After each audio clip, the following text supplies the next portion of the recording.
Welcome to those of you that just popped on this quad education webinar. We're going to get started in just about another minute or so.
All right, I think we can go ahead and get started. Welcome, everyone. My name is Hallie. I'm a member of the quad education team, and I'm glad to have you all join us today for a webinar where we will talk about planning for college, guidance for first year and sophomore students. We have two fantastic quad education counselors here with us today who are going to walk us through this topic. For those of you that don't know, Quad Education is a college consulting company where we help students and families through the entire college application process, from just beginning to think about college when you're in late middle school, early high school.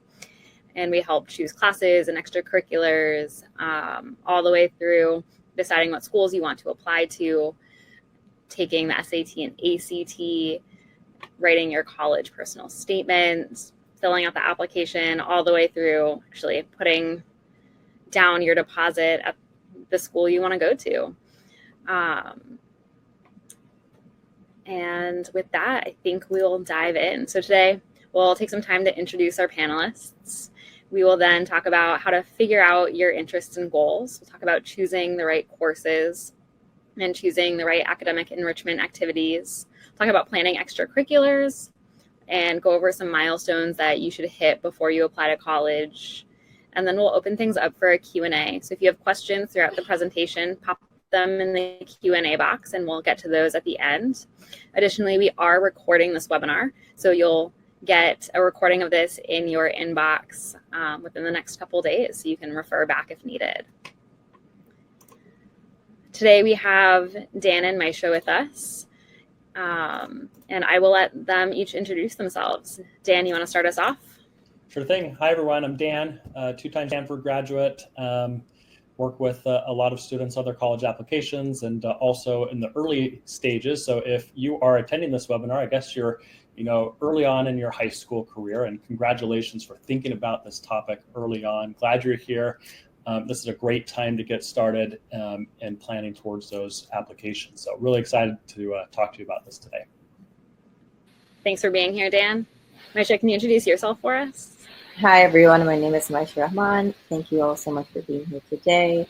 I've been with Quad for the past 6 months, working with early high school students, developing research topics and proposals to help them get into colleges that they're interested in. My background is that I went to Columbia for undergrad, and I did my PhD from Albert Einstein College of Medicine. And I have many years of mentoring and counseling, so I'm very happy to be here to chat with you all. Great. Thanks so much for being here. Pleasure to have you both. And with that, we will dive right in. So one of the things that you want to do when you're a first year sophomore student in high school is think about some of your goals and interests, which will help you with everything else that we will talk about in the rest of this webinar.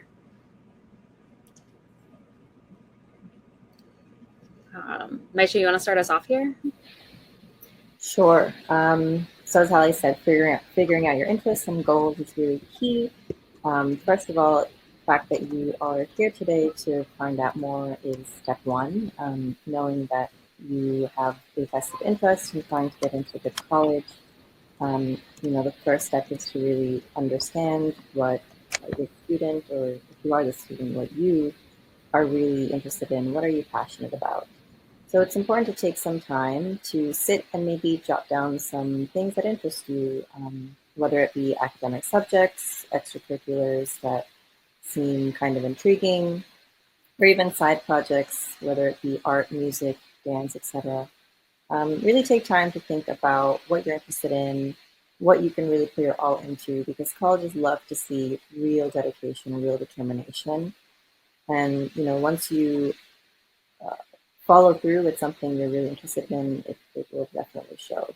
So first step is to take some time to reflect and be true to yourself and decide and determine what subjects are you good at, what are you interested in, etc. Yeah, this is a great time to reflect on that, and you shouldn't feel like you need to have everything kind of figured out.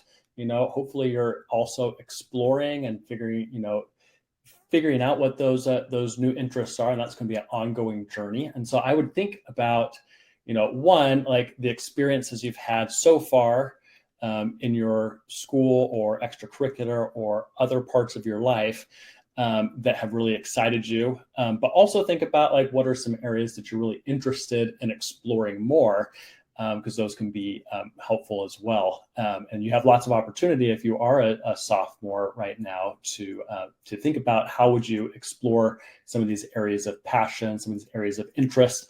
That's something that college admissions teams are really looking at. Are you somebody with varied interests, with curiosity, and are you somebody who seeks out opportunities to learn and grow in those areas? Because that's what college is. It's just a huge set of opportunities and resources and classes, and they want to make sure that you're somebody who's really going to take advantage of that.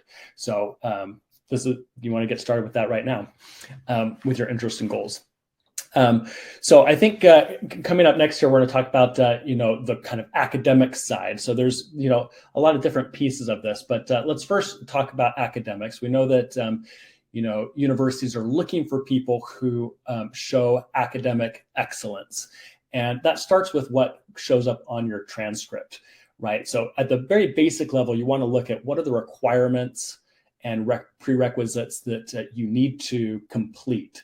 And these are kind of mandatory things that these are boxes that you need to check. So being aware of those now, making sure that you are planning your coursework ahead so that you do meet all of those requirements. That's just like a good, important baseline along the way.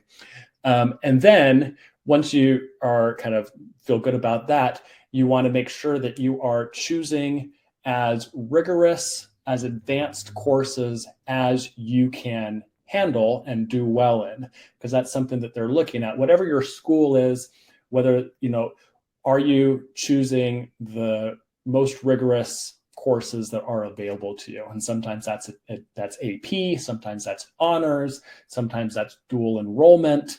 It can be different in different contexts, but the point is choose the most rigorous and advanced courses that you can handle well while you're in college or while you're in high school. Right. So Dan started talking about subjects, like academic subjects. So let's go into a little more detail. Now, some of the recommended courses that you really want to focus on completing are the core courses like English, math, science, and history or social studies. Usually colleges expect full 4-year course load of these core classes. Of course, that doesn't mean you can't double down and take 2 different types of English courses or 2 different types of history, etc. At the end of the day, you want to make sure that you at least hit those core classes on your transcript. And like Dan had mentioned, it would be great if you can try to see if you can handle more advanced placement classes. The more the better, but of course you should be aware of your course load, your extracurricular activities, etc. So make sure that you have time to dedicate to actually taking these either AP or IB classes, depending on what school you're at. taking rigorous classes does mean spending more time. However, at the end of the day, colleges do take note and do appreciate that you invested time and effort and did take these upper level classes. Also, if you have concerns or aren't really sure exactly how these the more advanced classes compare to non-advanced classes, it would be good to talk to your counselor, your school counselors, or teachers to really determine what differences and look at your past grades, maybe talk to the counselor and discuss to see, which of these courses can I be in class for.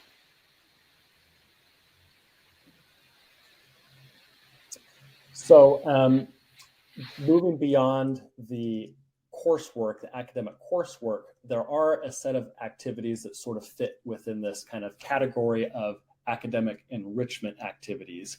We'll talk about extracurriculars in a separate section after this. But what we're talking about here for these academic enrichment activities are things that really complement your interests and your passions in an academic setting. So these could be things like internships, they could be summer programs, they could be research opportunities, and we'll tackle each of these in an individual slide here. So starting with research opportunities here on the next slide. These are, here we are, these are going to be, a really good way to showcase and develop your interest in, a focus area. It could be in the sciences, could be in economics and business or government. It could be in the humanities. Lots of different ways that you can do this. But if you already know right now that you're interested in, say, a certain science, you're interested in geology or something, finding a way to research a topic. And there's lots of competitions that you can enter to kind of give yourself a deadline and, work towards publishing a paper. So be on the lookout for that. If there is something you're interested in learning more, or you want to distinguish yourself as having interest in something, that's great. And then if you are doing that, it's always a good idea to try to connect with somebody who is an expert in that field. So if you are wanting to write a paper, in geology, I just randomly picked that, can you find somebody who's working in that field, either in industry or in academia, who is willing to kind of mentor you along the way? And you could, this doesn't have to be, this can be as in-depth or as, informal as, you and that person are willing to do. But most people are willing to chat with somebody, with a student who's passionate about something that they are working on. And so, they can advise you on good topics and good resources and things like that. So this can be a great way to supplement an area of academic interest. That's right. So another way to get a little more practical experience or real life work experience is trying to get an internship. And you may think, oh, I'm so young, I'm only a freshman or sophomore in high school. Usually college kids can get internships, but nowadays, the landscape is so competitive that it would be great if you can land a research opportunity or an internship or some sort of summer program at this early stage. And again, it'll really help you understand what your passions are. For example, if you end up doing an internship at a company in a corporate setting in business, you'll kind of get a feel of, is this something I want to do in the future or not. It might be a little difficult to find internships for this at this stage if you just look online. A great way to kind of secure something, a position like this, is to reach out to people that you know. And this will be important all throughout your life. Leveraging your connections is key. Let's say you have a friend whose mother works at a hospital and you'd love to shadow her. Maybe reach out and see, hey, can I get a small summer internship in a clinical setting? There are many different fields where you can reach out to professionals and I'm sure they'd be very, very happy to give you a chance to kind of get this exposure, and of course add something really special and unique to your CV at this early stage in high school. Another good way that you can go about doing this is check out your parents' LinkedIn networks. See who their first degree connections are on LinkedIn, and if you're not familiar with the company or the organization that those people work with, do a quick Google search and just kind of explore, because these are people that are within fairly easy access of your own network or your parents' network. And so if one of those is interesting or is in kind of an adjacent field, that can be a really good starting point to just have a conversation and learn about what they do. And then that can transition to, are there projects that I can shadow you on, work alongside you? Are there, potentially internship opportunities? I think it's easier perhaps to start with, just a project, and that can evolve into an internship. So, explore kind of both angles with that. So I guess a third category when we're talking about academic enrichment opportunities is summer programs. So think about the schools, the colleges that you're interested in attending. Also think about the colleges that are in your city or nearby, and check out what programs that they offer. Are there some that are aligned with your interests, your current interests, or aligned with an area that you're interested in exploring? These can be great ways to, one, develop that interest, and then two, build a personal connection with a college, with a university, with the community there, which can go a long way when it does come time to apply for, talking about your passion for that particular school. You'll also feel a lot more comfortable talking about college and what makes you excited, because you'll have experienced it already in sort of a microcosm. Okay, so we talked a bit about academics. We talked a bit about career or academic opportunities. Now let's delve into extracurriculars. So planning for these extracurricular activities is a good idea early on, because when it comes to the college application process, admissions committees really, really look into your extracurricular activities, whether that be if you were on a sports team, if you were part of orchestra, if you were in the French Honor Society, if you did academic decathlon, etc. At the end of the day, these combinations of activities really, again, help you stand out. And you really want to, build this sort of public persona and craft this image to the college of like, who am I really? What are my interests? And how do I prove that I have these passions? And one way to prove that is to be a part of a team, to show that you have leadership skills. Try to, let's say you have an interest in Spanish and you have a Spanish Honor Society. Try to see if you can get on the board. These kinds of extracurricular activities show that along with academics, you want to take time and invest time in other passions and really become a well-rounded candidate and a well-rounded student and human. These are also ways to build connections with other students and really hone in on the social skills. And at the end, the most important thing is that colleges do definitely keep track and want to see the amount of extracurriculars that you are involved in. So when you're looking at something like these extracurriculars, or there's a couple ways, or extracurriculars or internships or academic opportunities. There's a couple ways that you can go about kind of selecting these. So really kind of two come to mind. So one is starting with your personal interests and passions, right? And then you go out and you find what's there. And that's a great way to go about doing that. A second way to think about that is also to say, hey, what is my school really good at? And can I get really involved in what they're really good at? Or what is my community really good at? What are the opportunities that are kind of unique to my community?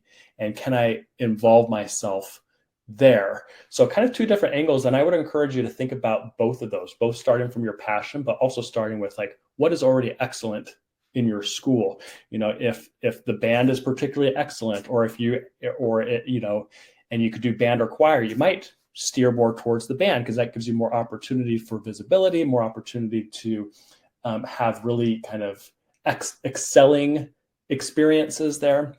So I encourage you to think about that.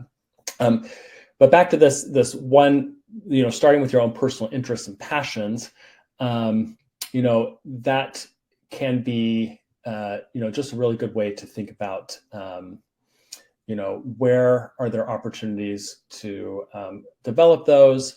It gives you a chance to grow personally, to build skills, to again explore your interests, definitely think about that passion as you think about like what extracurricular activities you might want to dive into.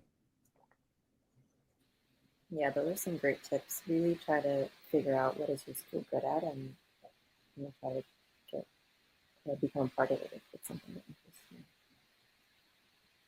Now, particular strategies for finding extracurriculars. These strategies pretty much are similar to what we had mentioned before when trying to find an internship or some sort of research program.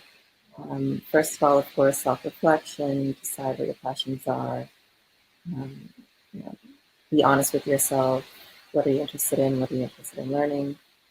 Something to keep in mind is you can always change your mind. It's okay to, think, okay, maybe I have an interest in doing a science project, and after starting, you find that, okay, maybe I'm not so much into chemistry, maybe I'm more interested in biology. It's totally okay to switch gears. You're still early on in high school. You have plenty of time to explore more and, change paths. That's totally fine. The most important thing is to be honest with yourself because, again, you want to show that you're passionate about something. Another strategy is to get involved in your community, see what's happening. A lot of the times there are many volunteering opportunities. Volunteering is a great extracurricular activity to put on your college application, let's say like volunteering with blood drives or food pantries in your town. It feels great.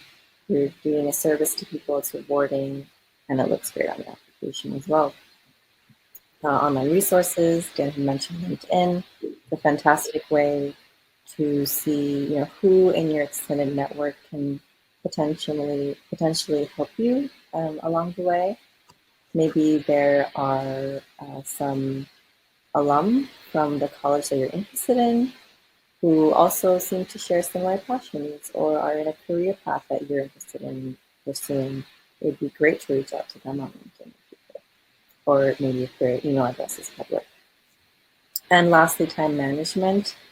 I would say definitely dedicate some time to sitting and really reflecting and thinking what are some options. Take the time to do some research. Take the time to chat with people at your school. Maybe there are people in a particular, let's say they're on the golf team, and you want to find out what is the culture of the golf club. Is this something I would want to be involved in, etc. So really dedicating some time is important because at the end it'll really fit. I love that idea of finding local alumni at the schools that you're interested in and find ways to meet them or have a phone conversation with them or something like that, to Zoom call with them. I think that's a really great idea. Definitely, if you get a chance to do that, try it out. Okay, so thinking about breaking down this process of like, what are the big milestones that you should think about hitting? So I'll go ahead and take the first three here, and then Maisha will take the next three. But three big ones here, and we've touched on these already a little bit here, is one, you want to really work on your academic performance. Make sure you're excelling in your classes. Make sure you're looking for rigorous courses. You're pushing yourself academically, and that shows up in your transcript. The second is your standardized tests. As a sophomore, you can get started now. You can take those practice tests. You can buy the books. You can check out the online programs, things like that, to really get your score up in the target that it needs to be at. Schools do publish the range of their SAT and ACT scores.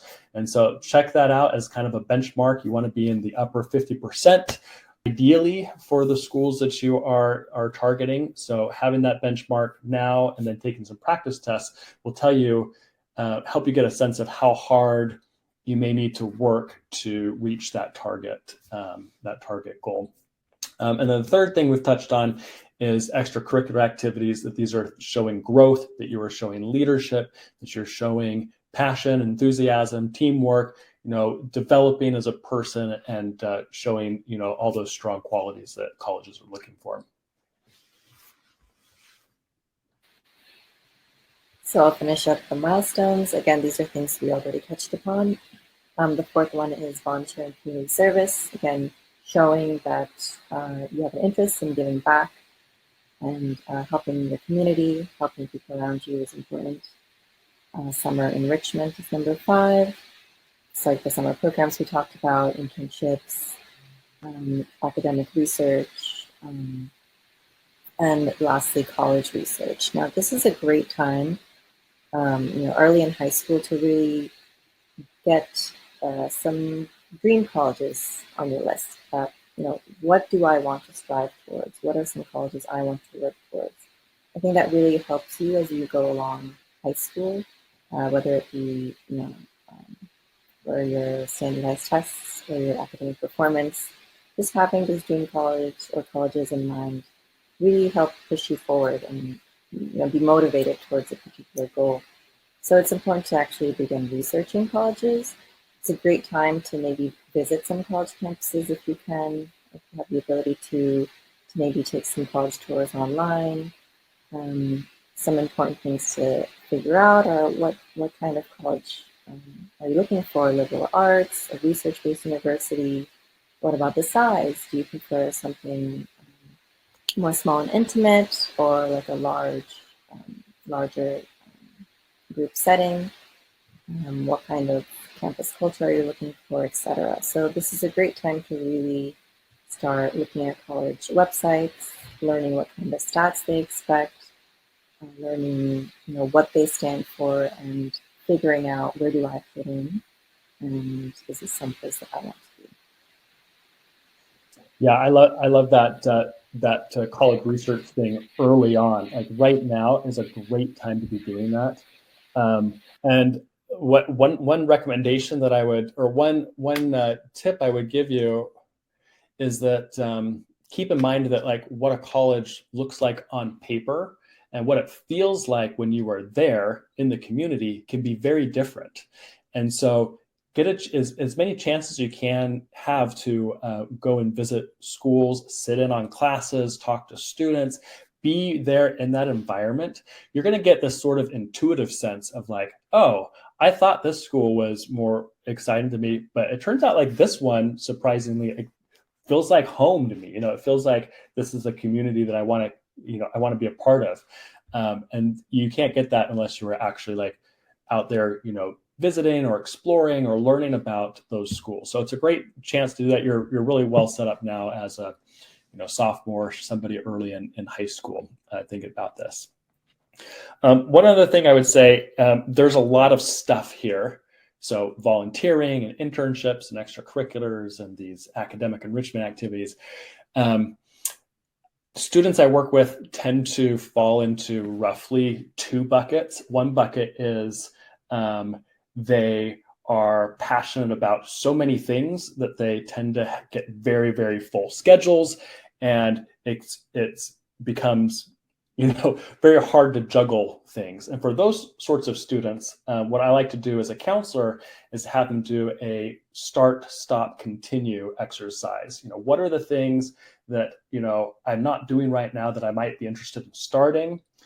And then what might I stop to create space for that, right? So you're not continuing adding things.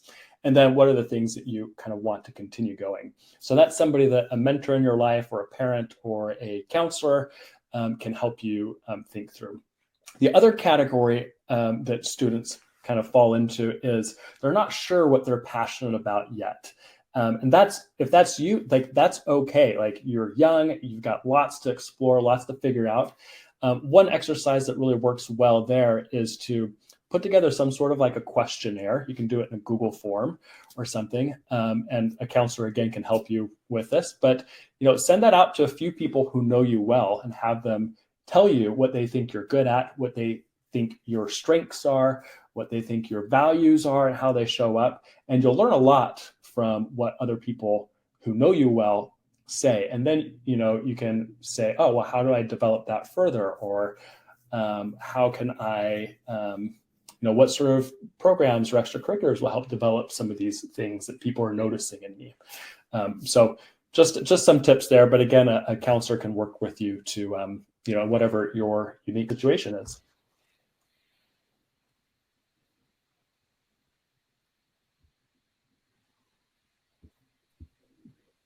All right, that was a lot of information. That wraps up what we have for you. So feel free to everyone here, pop some questions in the Q&A box for Dan and Maisha to answer for us. We do have one question already. So we have someone who is in their last year of high school and hasn't had the opportunity to, participate in a lot of extracurriculars or research opportunities. What are some things that they can do at the start of their senior year to help fix that? Or do you have any tips for maybe like what a gap year could look like, or ways to fit things in last minute? I'll just say that it's never too late to start. It's okay that you're in your last year of high school. It's important that you're thinking about this and are trying to take the initiative to do something now. It's still very early on, or I guess it will be early on this year. You have time to maybe see what sports you're interested in or see clubs that you're interested in. It's totally okay to have it starting out as during your senior year. The fact is that you're taking the initiative to show some involvement. So let's see, we have around a month and a half or so, a month until school starts. I would say now's the time to sit and maybe make a list of things you can see yourself getting involved in and go from there. Fantastic, thank you. And we have someone else that is a sophomore, and they just transferred schools, and everyone already has a lot of leadership opportunities in clubs.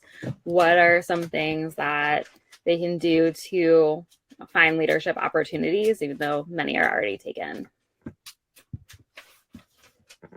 So leadership opportunities, there's, so two categories. One is the kind of formal leadership, and the other is, informal leadership opportunities, and both matter. So when you do have the opportunity to run for an office or put yourself out there as a club officer or something like that, that's something, to look forward to for your junior year. Get to know the people who are involved right now and build those relationships, because that can open up the opportunity for you. You're a sophomore, so you still have, you're gonna find opportunities, as you stay involved along the way. And so do look for those formal, official title leadership opportunities. The other category of informal leadership is something that I think sometimes flies under the radar for students. But just because you're not, the president or the secretary or something of a club or something, doesn't mean you can't actually take on a leadership opportunity. So if you see needs, or if you see opportunities, or there's something you wish that club were doing, How can you propose it? How can you lead that project? That's always a great story to say, hey, I recognize this opportunity and I proposed it, and then I pulled it together and I made it happen, right? That's a great leadership opportunity. It will set you up for more formal leadership opportunities down the road. How could it not when they see you so involved? And it is a great example of showing initiative and leadership that you actually can use in your college applications, in your essays. Awesome, thank you. Let's see.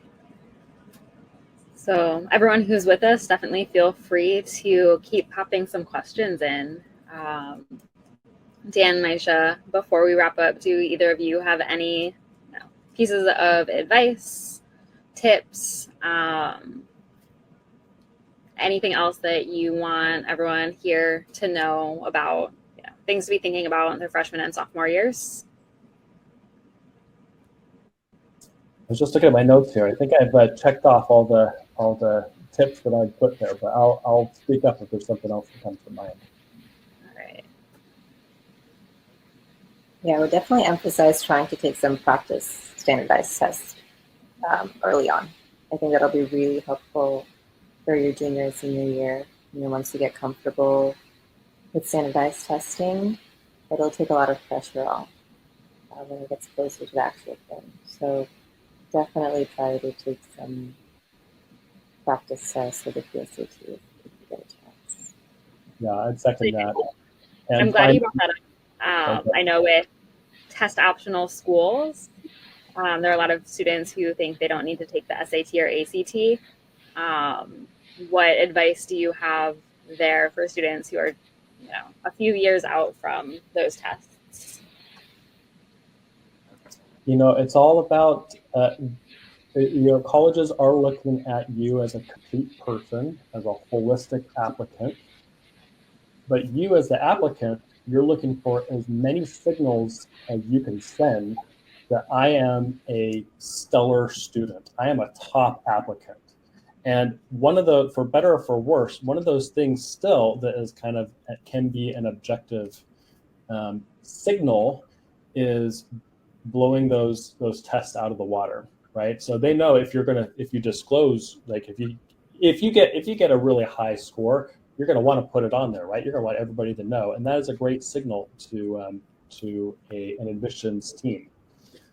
So I would encourage you to do what you can to excel on those tests. Great.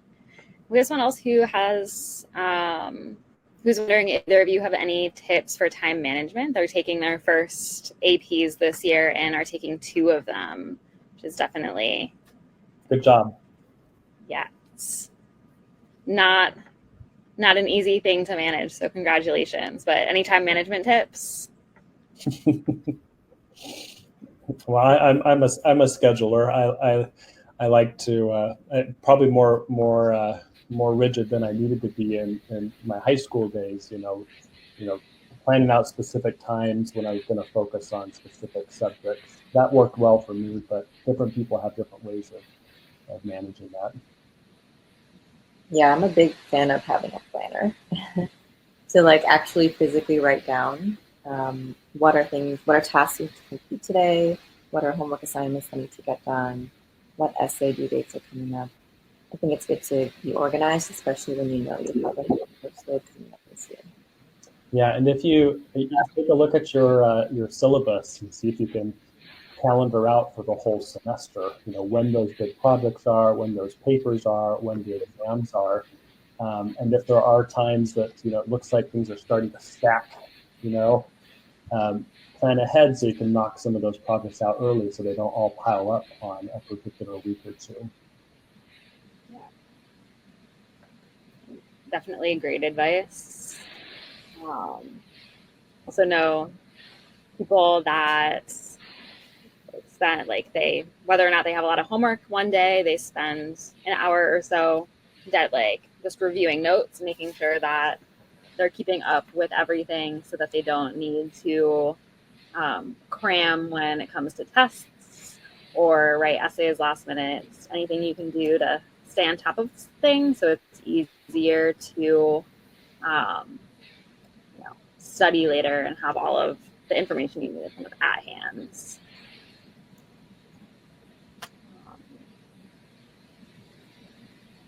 And then, sorry, were one of you about to say something? No. All right. Well, I think that wraps us up for today. I want to thank everyone who joined us. It was great to have you all here. We'll send this webinar out in the next few days so you can have it to listen back to. And if you missed any pieces of it, you'll be able to see what you missed. And feel free to check out our website. We have upcoming webinars. We have our other past webinars up as well. So you can go see previous webinars that go in depth on a lot of topics that we covered briefly today. And Dan and Maisha, thank you so much for both being here. It was great to have you. I know I learned a lot. I'm sure everyone else who joined us did as well. And I hope everyone has a great rest of their day. Thanks so much for joining us. Thanks, everyone. Bye. Thank you.